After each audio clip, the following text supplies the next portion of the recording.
여러분 지난 한 주간 잘 지내셨습니까? 우리 옆에 분 보시면서 인사하기를 원합니다. 하나님의 은혜로 살았습니다. 하나님의 은혜로 살았습니다. 아멘. 여러분 오늘 제목이 무엇이지요? 감사합니다.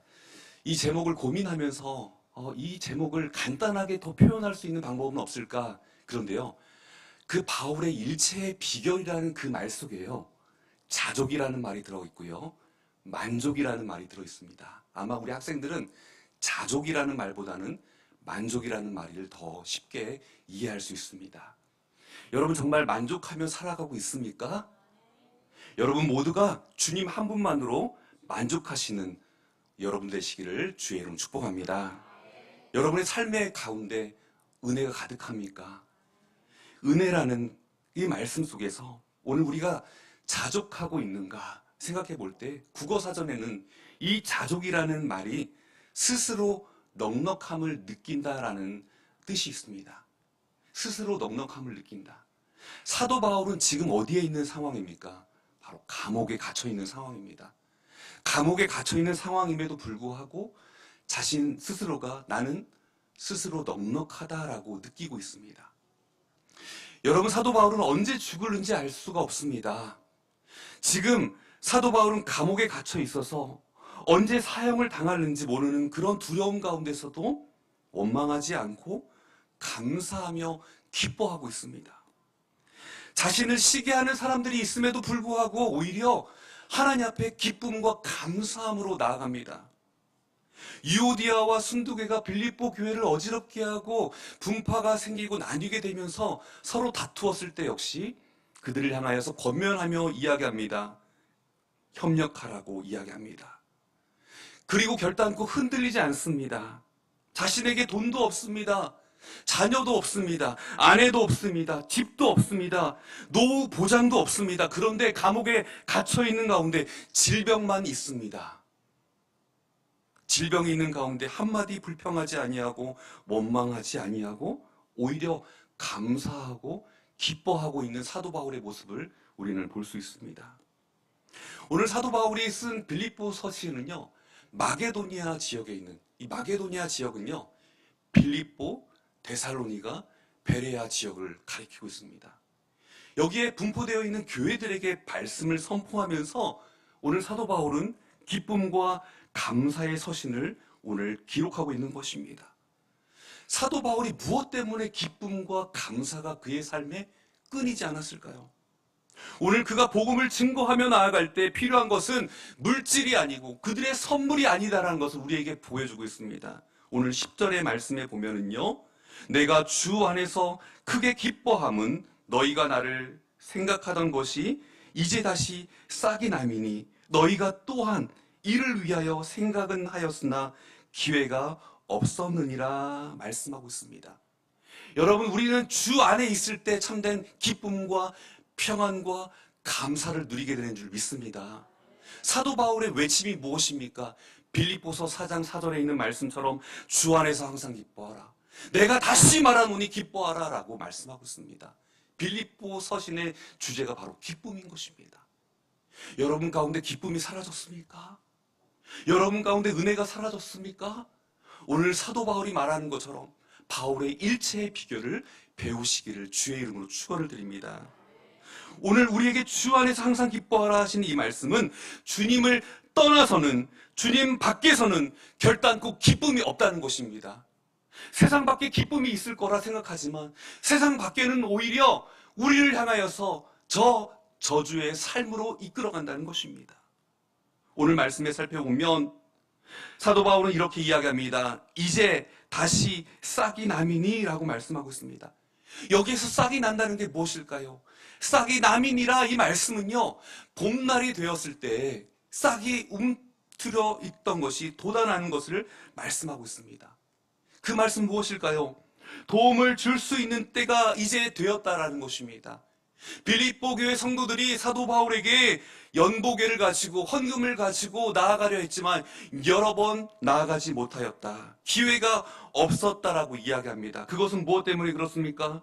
사도 바울의 선교 사역을 돕기 위해서 그 사역 가운데 헌금을 보내고 준비하였지만 사도 바울은 그곳 가운데 황제의 재판을 청하기 위하여서 로마로 호송되는 길 가운데 어려운 시기를 만나게 되고 결국은 그 빌립보 교회가 준비한 헌금을 전달하지 못하였다. 전달할 길이 없었다라고 말하고 있습니다.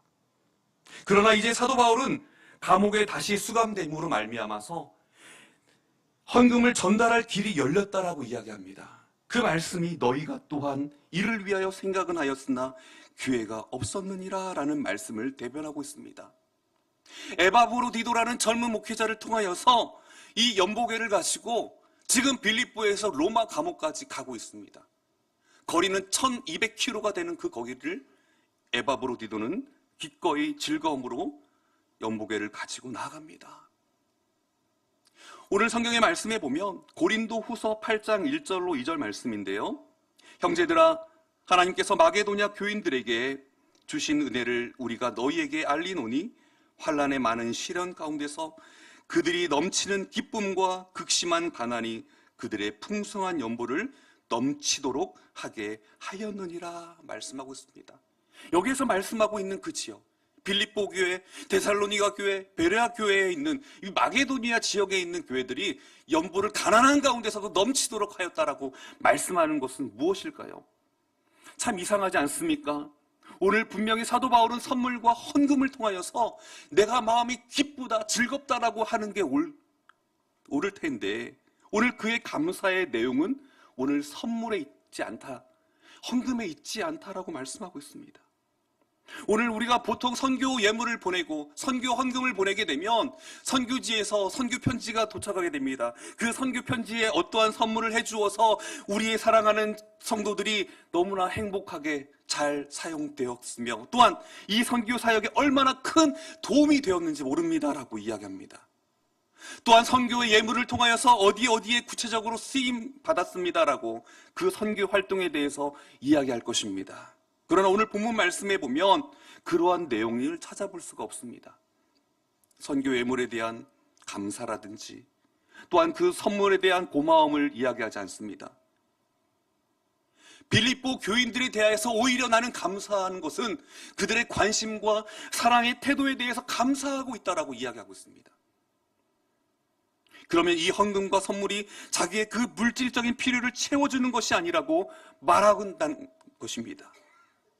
이런 헌금과 선물이 자기 선교 사역에 그렇게 큰 도움이 되지 않다라고 말하고 있는 것은 상대방에 대하여서 상대방에 대한 결례처럼 보일 수가 있다는 것입니다. 기껏 힘들여서 헌금을 보냈고 선물을 보냈더니 한다는 소리가 별로 도움이 되지 않았다. 그 이야기를 들으면 좋아할 사람이 누가 있습니까? 그러나 오히려 사도 바울은 이야기합니다. 내가 빌립보 교인들이 보내온 그 마음은 너무나 고맙고 감사하지만 그 보내준 그 물질에 그것에 의하여서 감사하는 것은 아니다라고 말씀하고 있습니다. 그것이 바로 11절의 말씀에 대변하고 있습니다. 우리가 11절에 있는 말씀을 함께 봉독하겠습니다. 내가 궁핍함으로 말하는 것이 아니라 어떠한 형편에든지 나는 자족하기를 배웠노니. 아멘. 여러분, 사도 바울의 직업이 무엇입니까? 그가 예수님을 만나서 그가 변화되어서 이제 하나님의 사람으로 사도로 이제 나아갔을 때 그는 천막 만드는 일을 하였습니다. 천막 만드는 일을 통하여서 집 짓는 일을 통하여서 스스로 만족하며 살아갔다는 것입니다. 사도 바울은 보통 사람들과 다른 삶을 살았습니다. 자족 때문에 오히려 남다른 삶을 살아갑니다. 이 자족 때문에 남다른 사역을 감당할 수 있게 되었습니다. 그것이 무엇입니까? 한마디로 말씀을 드린다면 자족하는 삶을 살았다라고 말씀하고 있습니다. 오늘 우리는 사도 바울이 부족하면 부족한 대로 또한 아름답게 선교의 사역을 감당할 수 있었던 것은 다른 것이 아닌 선물과 헌물의 기쁨이 아닌 오늘 자족하는 그 법을 배웠노라라고 말씀하는 것을 통하여서 오늘 우리가 이 자족의 법에 대해서 자족이란 무엇인가라고 우리가 이 말씀을 통해서 깨닫기를 알아채기를 원합니다. 사도 바울은 분명히 말씀하고 있어요. 이 자족이라는 단어가요, 성경에 두 군데 나오는데 디모데전서 6장에 나오고요, 오늘 본문의 11절에 나옵니다. 먼저 디모데전서 6장 6절로 8절 말씀에 보면, 그러나 자족하는 마음이 있으면 경건은 큰 이익이 되느니라. 우리가 세상에 아무것도 가지고 온 것이 없음에 또한 아무것도 가지고 가지 못하리니 우리가 먹을 것과 입을 것이 있은즉 족한 줄로 알 것이니라 말씀하고 있어요. 여러분, 오늘 우리는 자족하는 마음을 배워야 합니다. 성경에서 말씀하는 것처럼 자족이라는 이 단어가 만족과 함께 동의어로 쓰여지고 있다라고 말씀하고 있습니다. 성경의 학자들이요, 이 자족이라는 단어를 연구해 보니 당시 헬라 철학자들이 사용했던 언어라고 이야기합니다. 당시에는 스토아파 철학자들이 최고의 덕목으로 손꼽히는 것이 바로 자족이었습니다. 사도 바울은 당시 지성인들이 사용하였던 최고의 덕목이었던, 사랑받던 이 자족이라는 용어를 빌려서 자기의 상황을 설명하려던 것이었습니다. 당시 스토아파가 주장하는 이 자족이라는 말은 무슨 뜻이었을까요? 한마디로 말한다면 모든 사람이 모든 것에 대하여서 독립성을 가지고 지혜로운 사람들의 삶의 태도를 말하고 있습니다. 철저히 인본주의적인 삶을 살아가는 것, 사람의 지혜로 그 어려움을 극복하는 것, 자신의 주어진 환경 속에서 만족한다는 것은 다른 것이 아니라 어떠한 환경 속에서도 그 누구와 더불어 살아가면서도 자신의 것에 만족하며 자기에게 주어진 것에 대하여서 따르며 스스로 살아가는 삶의 태도를 말하고 있습니다. 여기만 들어봐도요, 아무 이상이 없어요. 뭐가 잘못됐지? 스토아 학파들이 이야기하는, 아니 헬라 철학자들이 이야기하는 그 만족 자족이라는 것은 우리가 알고 있는 것과 너무나 동일한 것 아닌가? 내가 주어진 것, 내가 현재 50만 원이 있으면 50만 원 안에서 내가 살아가야 되는 거 당연한 것 아닌가? 10만 원이 있다면 그 10만 원 안에서 내가 살아가고 헤쳐나가야 돼. 한 달 동안 내가 잘 이겨나가야 될 것 당연한 거 아닌가? 여기에 차비도 있고 용돈도 있고 또한 생활비도 포함되어 있는데 그렇게 이해할 수 있어요. 그러나 그런 의미가 아니라는 거예요.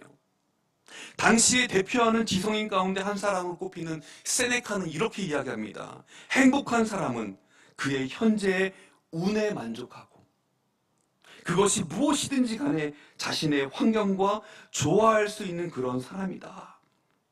결국은 스토아파가 추구하던 자족은 지금 자기가 처한 상황과 환경을 주어진 것으로 순응하며 살아가는 것입니다. 오늘 우리는 하나님의 백성이라는 거예요. 하나님의 뜻대로 살아가는 하나님의 자녀들이라는 것입니다. 하나님의 말씀대로 하나님의 뜻에 순종하며 살아가는 것이 오늘 자족하는 삶입니다. 오늘 하나님의 백성들은요, 스토아파들, 세상 사람들과 같이 철학자들처럼 세상에 순응하며 살아가는 자들이 아닙니다.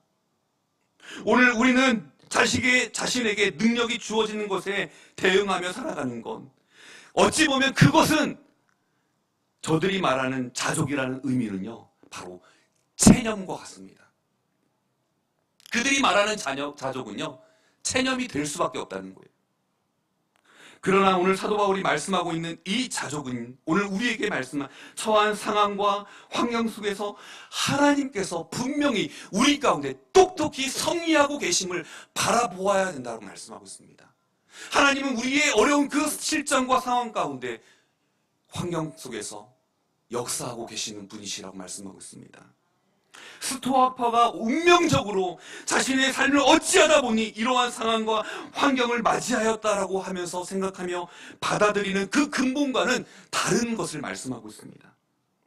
어쩔 수 없이 운명에 순응하는 삶이 아니라 오늘 우리는 하나님의 뜻에 순종하는 삶을 살아야 될 줄 믿습니다.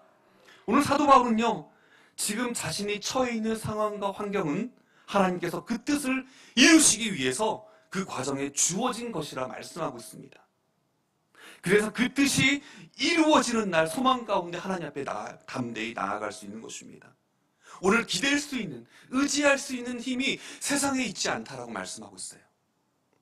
비록 오늘 힘들고 고달프지만 하나님의 뜻이 이루어지는 것, 그 삶을 바로 하나님께서는 복된 날을 기다리며 오늘을 받아들이고 견디며 살아가는 삶, 이것이 사도 바울이 외치는 그 자족하는 사도 바울의 일체의 비결인 줄 믿습니다. 스토아파는 그런 희망조차 없었어요. 그냥 모든 것을 체념한 채 이를 악물고 참고 견딜 뿐입니다. 미련한 거죠. 우리에게 하나님이 계시는데, 우리에게는 도우실 하나님의 능력이 있는데, 하나님의 그 은혜 안에서 살아가야 될 하나님의 백성들이 지금 체념한 채 살아가고 있다는 것입니다. 여전히 지금 삶의 형태를 바라보면 스토아파들이 이야기하는 것처럼 체념하면서 무표정한 삶의 모습 가운데 살아가고 있다는 거예요. 이것이 성도의 삶이 되어서는 안 된다라고 말씀하고 있습니다. 당장의 그 삶에서부터 벗어나야 한다라고 말씀하고 있어요. 성도의 삶의 모습 가운데 무엇이 있어야 됩니까? 사도 바울은 오늘 기쁨에 대해서 말씀하고 있습니다. 사랑하는 성도님 여러분, 사도 바울은 자족하는 사람들에게 그 안에 은혜가 넘친다라고 말씀하고 있습니다. 그것을 어떻게 표명하고 있습니까? 바로 기쁨입니다. 여러분, 힘든 일이 있고 어려운 일이 있을 때 여러분 기쁨이 나오는가요? 소망이 넘치는가요? 희망이 넘치는가요? 아마도 슬픈 일이 있을 때 여러분들은 큰 아픔을 겪고 눈물을 흘릴 것입니다. 그러나 오늘 사도 바울은 그런 아픔과 슬픔조차도 기쁨을 이길 수 없다라고 이야기하고 있습니다. 아마도요, 여러분들 골목을 다니다 보면 가끔씩 그냥 혼자 웃고 다니는 분을 만날 수 있습니다. 동네 바보 형이죠. 그 형을 만나면요, 그냥 좋아요. 그냥 좋은 거예요. 여러분, 정말 기쁨의 원천이 되시는 하나님을 만남으로 우리가 기쁨을 소유해야 될 줄 믿습니다. 그 바보 형은요, 그냥 좋은 거예요. 허허허 웃으면서요. 그의 원천 안에 하나님의 기쁨이 없습니다. 오늘 우리가 본문 말씀을 이해할 때 사도 바울은 당시에 지성인들이 흠모하는 덕목, 바로 자족에 대해서 말씀하고 있는 거예요. 바울은 그리스도 안에서 이 자족을 다시 재해석했습니다. 자기에게 주어진 상황과 환경을 어쩔 수 없이 순응하고 만족하려고 하는 노력이 아니라 그 안에 담긴 하나님의 뜻을 발견하고 그 뜻이 이루어지기를 기도하며 또한 주어진 상황과 환경에 만족하는 삶, 그것이 바로 사도 바울이 진심으로 고백하는 감사의 자족인 줄 믿습니다. 저희 딸 아이가요, 그런 얘기 하더라고요. 아빠는 엄마 만난 것에 대해서 평생 감사하세요. 제가 그랬어요. 아빠도 알고 있어. 다시 깨닫게 해줘서 너무 고마워. 영원히 감사합니다. 여러분, 지금 여러분의 배우자 정말 만족하며 살아가십니까? 이제 대답이 현찮아요. 예. 아니, 사랑하는 배우자가 분명히 내 옆에 있음에도 불구하고 만족하지 못하는 거예요. 그때 첫사랑에 했던 순애를 만나는 건데, 아니야, 고등학교 때 만났던 영희를 만나는 거야. 여러분, 그렇게 후회하면 안 된다는 거예요.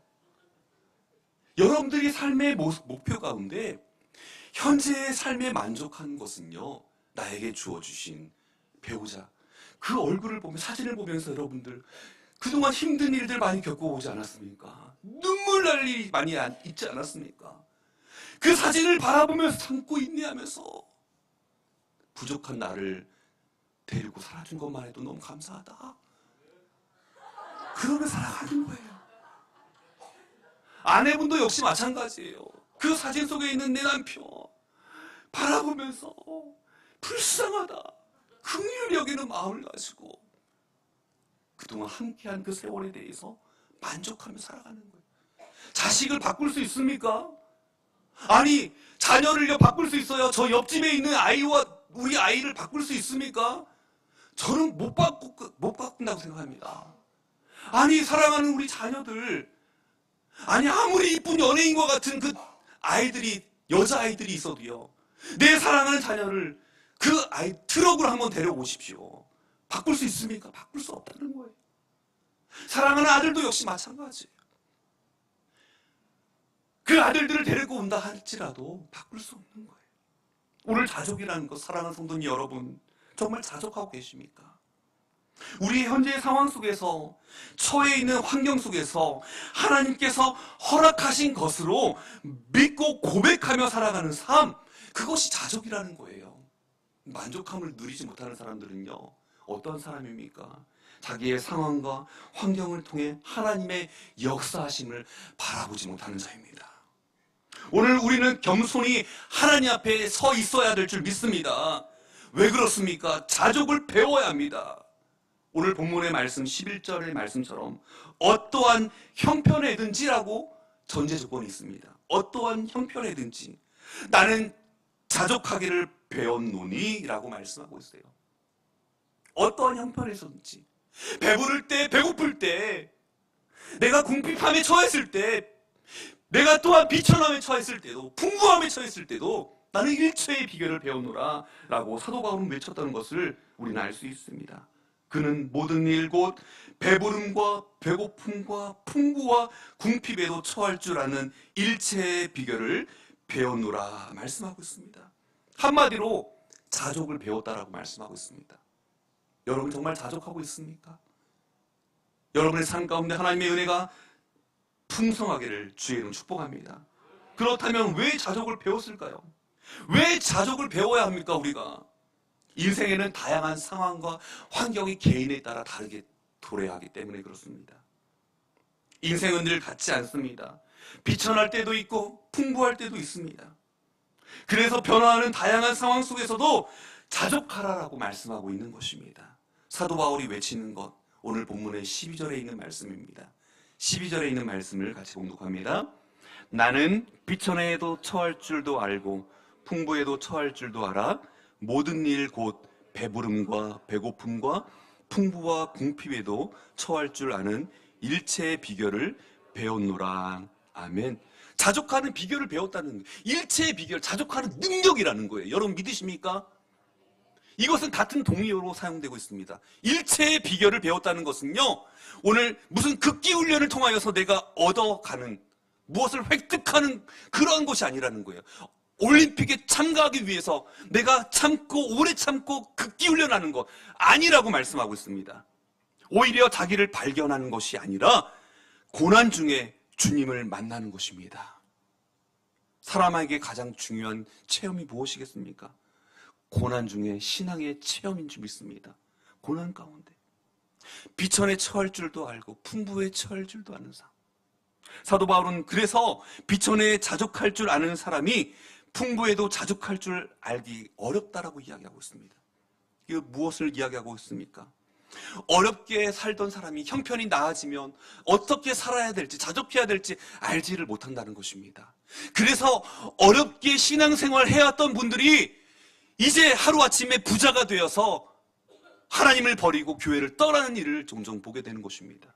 반대로 풍부에 처할 줄 아는 사람이 비천에도 처할 줄 알기는 더 어렵습니다. 풍족하게 살던 사람이 형편이 어려워진 뒤에 어떻게 처신해야 될지 알지를 못합니다. 낙심하고 사람과의 관계도 인연도 끊어버리고 숨어버리는 경우가 너무도 많이 있습니다. 신앙의 생활도 역시 마찬가지였습니다. 풍족할 때 교회를 잘 다니고 섬겼던 사람이었는데 형편이 어려워지니까 교회를 낙심하고 떠나게 되는 것을 보게 되는 것입니다. 사도 바울은 달랐습니다. 풍부할 때 더욱더 겸손했습니다. 그는 가난할 때도 역시 당당하였습니다. 비굴하지 않았습니다. 오히려 그는 하나님의 은혜라는 것을 철저히 깨달았습니다.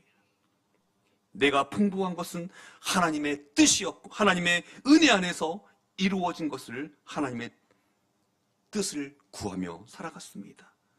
여러분 자족의 비결을 배우길 원하십니까? 오늘 우리가 비천할 때 당당하며 풍부할 때 겸손할 줄 알아야 될 줄 믿습니다. 이것이 바로 우리에게 말씀하는 자족의 능력인 줄 믿습니다. 오늘 말씀의 13절에 있는 말씀인데요.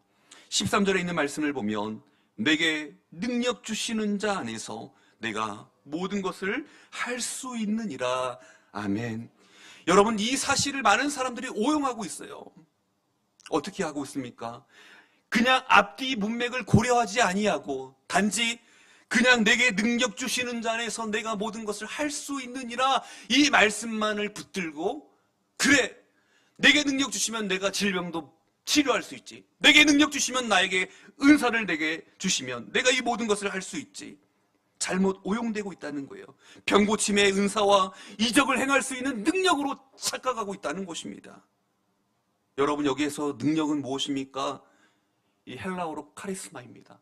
하나님께서, 하나님만이 우리에게 주시는 능력인 줄 믿습니다. 이것이 헬라어로 카리스마, 하나님만이 주시는 능력이라고 이야기하고 있습니다. 바울의 일체의 비결은 다른 데 있지 않았습니다. 바로 하나님께서 우리에게 자족할 수 있는 그 능력, 하나님만이 주시는 그 능력이 있었기에 오늘 사도 바울은 나는 자족할 수 있었노라 이야기할 수 있었습니다. 여러분, 누군가가 이야기할 것입니다. 여러분에게도 이야기할 것입니다. 여러분의 어려운 삶의 자리 가운데, 가장 힘들고 어렵고 궁핍한 삶의 자리 가운데 다시 돌아가겠느냐라고 물어본다면 여러분 무엇이라고 대답하겠습니까? 여러분 삶의 자리 가운데 가장 초라하고 비참하고 험난했던 인생을 아마 떠올려 보시면 그 시절에는 너무나 고통스러웠을 것입니다. 그 순간으로 다시 돌아간다면 여러분들은 어떻게 외치고 싶습니까? 저는 오늘 여러분들에게 말씀을 드리고 싶습니다. 오늘 내게 능력 주시는 자 안에서 내가 모든 것을 할 수 있느니라, 모든 것을 말씀하셨을 때 이 모든 것은요, 바로 오늘 그 전에 있는 12절에 있는 말씀처럼 모든 일과 같은 말씀인 것입니다. 모든 일이 무엇입니까? 내가 비천에 처할 줄도 알고 풍부에 처할 줄도 알고 배부름과 배고픔과 풍부와 궁핍에도 처해 있던 그 시절, 그 일을 말하고 있는 것입니다. 오늘 사랑하는 성도님 여러분, 능력 주시는 자 안에서 비천한 상태에서도 내가 자족할 줄 아는 능력을 얻었고, 풍부함 가운데서도 자족할 수 있는 그 능력을 얻었다라는 말씀을 우리에게 주고 있는 것입니다. 이 능력 주시는 주님 안에서 우리가 자족할 수 있다, 주님 말씀하고 있습니다. 배부름과 배고픔과 풍부와 궁핍의 삶에도 바로 일체의 비결을 배웠노라 사도 바울은 고백하고 있는 것입니다. 여러분, 오늘 우리는 이것을 자족한다는 이 말씀을 배워서만 알 수 있을까요? 이것을 익혀서만 알 수 있을까요? 훈련을 통해서 익힌다라고 해서 알 수 있을까요? 그렇지 않다는 거예요. 자족의 은혜를 누려야 된다고 말씀하고 있습니다. 저와 여러분이 오늘 하나님의 말씀을 듣고 주님께서 위로부터 부어주시는 자족의 은혜를 누리시기를 주의 이름 축원을 드립니다. 이 자족의 은혜를 누리지 못하게 하는 것이 무엇입니까? 바로 욕망입니다. 이 욕망은요, 사람을 타락시킵니다. 사람을 부패하게 합니다. 사람의 본성을 악하게 만듭니다. 인간의 욕망이 결국 우리를 자족하지 못하게 방해한다는 것입니다. 아합 왕이 있습니다. 그가 나봇의 멋진 포도원을 보고 그 포도원에 대해서 욕망이 그의 마음 가운데 들어오게 됩니다. 결국은 그는 선한 사람을 죽이는 악한 일까지는 하지 아니하였는데 나봇의 그 멋진 포도원을 보고 결국 나봇을 죽이고 그 포도원을 빼앗는 일까지 일삼게 됩니다. 열왕기상 21장 2절로 7절 말씀에 보면 아합이 나봇에게 말하여 이르되 내 포도원이 내 왕궁 곁에 가까이 있으니 내게 주어 채소밭을 삼게 하라. 내가 그 대신에 그보다 더 아름다운 포도원을 내게 줄 것이요 만일 내가 좋게 여기면 그 값을 돈으로 내게 주리라. 나봇이 아합에게 말하되 내 조상의 유산을 왕에게 주기를 여호와께서 금하실지로다 하니 이스라엘 사람 나봇이 아합에게 대답하여 이르기를 내 조상의 유산을 왕께 줄 수 없다 하므로 아합이 근심하고 답답하여 왕궁으로 돌아와 침상에 누워 얼굴을 돌리고 식사를 하니 그의 아내 이세벨이 그에게 나와 이르되 왕의 마음에 무엇을 근심하여 식사를 아니하나이까. 왕이 그에게 이르되 내가 이스라엘 사람 나봇에게 말하여 이르기를 내 포도원을 내게 주되 돈으로 바꾸거나 만일 내가 좋아하면 내가 그 대신에 포도원을 내게 주리라 한즉 그가 대답하기를 내가 포도원을 내게 주지 아니하겠노라 하기 때문이로다. 그의 아내 이세벨이 그에게 이르되 왕이 지금 이스라엘 나라를 다스리시나이까? 일어나 식사를 하시고 마음을 즐겁게 하소서. 내가 이스라엘 사람 나봇의 포도원을 왕께 드리리이다 하고. 여러분, 모함을 시키는 거예요. 나봇이라는 사람을요, 불량자들을 두 사람을 데리고 와서요, 이 나봇이 왕과 하나님을 저주하였다라고 이야기하는 것입니다. 불량자는 깡패죠. 깡패를 데려와서 지금 나봇을 어떻게 해요? 하나님을 저주하고 왕을 저주하였다라고 이야기하니 어떻게 합니까? 죽여야 되는 거 아닙니까? 그 의인을 죽였다는 것입니다. 이 권력과 이 탐심이 결국 힘을 합치게 되면 큰 악을 서슴지 않게 되고 결국 죄악을 범하게 되는 것입니다. 여러분, 또한 우리를 자족하는 데 있어서 큰 걸림돌이 하나 있습니다.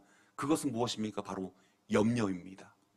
우리는 일어나지 않은 일을 가지고 염려해요. 오늘 세상을 살아가면서 제일 큰 걸림돌이 바로 염려이었음을 우리는 알 수 있습니다. 어떻게 알 수 있습니까? 사탄이 우리 속사람 깊은 곳에 마치 샘물처럼 솟아나듯 솟아오르게 하는 것이 바로 이 염려라는 거예요. 앞으로 일어날 수 있는 그 불행한 일을 미리 앞당겨서 걱정하는 것, 그것이 바로 염려라는 것입니다. 이것은 우리를 자족하지 못하게 만든다라고 말씀하고 있어요. 느리게 사는 즐거움이라는 책에서 젤렌스키는 이렇게 말합니다. 우리가 하는 걱정거리의 40%는 절대 일어나지 않을 사건에 대한 것이고 30%는 이미 일어난 사건들이며 22%는 사소한 사건들이다. 그리고 4%는 우리가 바꿀 수 없는 사건들이다. 이제 마지막 나머지 4%만이 우리가 대처할 수 있는 진짜 사건들이다라고 말하였습니다. 그러니까 우리가 살아가면서 96%의 염려를 가지고 살아가는 거예요. 거의 쓸데없이 염려하는 거예요. 그렇습니다. 이 염려는 아무런 도움이 되지 않는다라고 이야기하고 있습니다. 사탄이 우리의 자족을 막기 위해서 우리의 마음에 뿌려놓은 잡초와 같은 것이 염려라는 것입니다. 사랑하는 성도님 여러분, 여러분 마음속의 욕망과 염려를 우리 힘으로 뿌리칠 수 없다라고 이야기합니다. 이 욕망과 염려 때문에 자족하지 못한다는 것을 오늘 우리는 알 수 있습니다. 어떻게 해야 될까요? 이 욕망과 염려를 떨쳐버리려면 처절하게 노력을 해보아 알 수 있을까요? 아니요, 그렇지 않다는 거예요. 하나님의 은혜가, 하나님의 능력이 머물 때야 우리가 이 욕망과 이 염려로부터 자유로울 수 있게 될 줄 믿습니다. 오늘 본문 말씀을 통하여서 오늘 욕망과 염려를 떨쳐버릴 수 있는 그 유일한 길, 바로 우리 주님께로부터 능력을 받는 길이다라고 말씀하고 있습니다. 여러분, 참된 자족을, 참된 일체의 비결을 누리기를 원하십니까? 오늘 본문의 사도 바울의 고백처럼 고난 중에서도 인내하는 능력을 가지고 절망 가운데서도 소망을 갖는 능력을 소유하시기를 주에는 축원을 드립니다. 우리가 그럴 때 기쁨으로 삶을 살아갈 수 있습니다.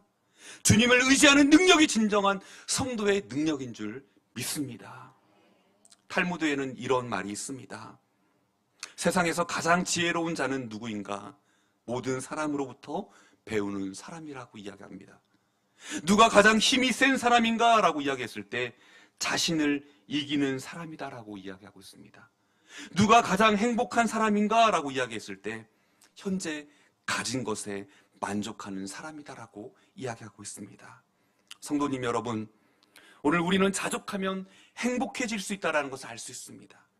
비처에 처해도 자족할 줄 알고 풍부에 처해도 자족할 줄 아는 그런 행복한 사람이 되었으면 좋겠습니다.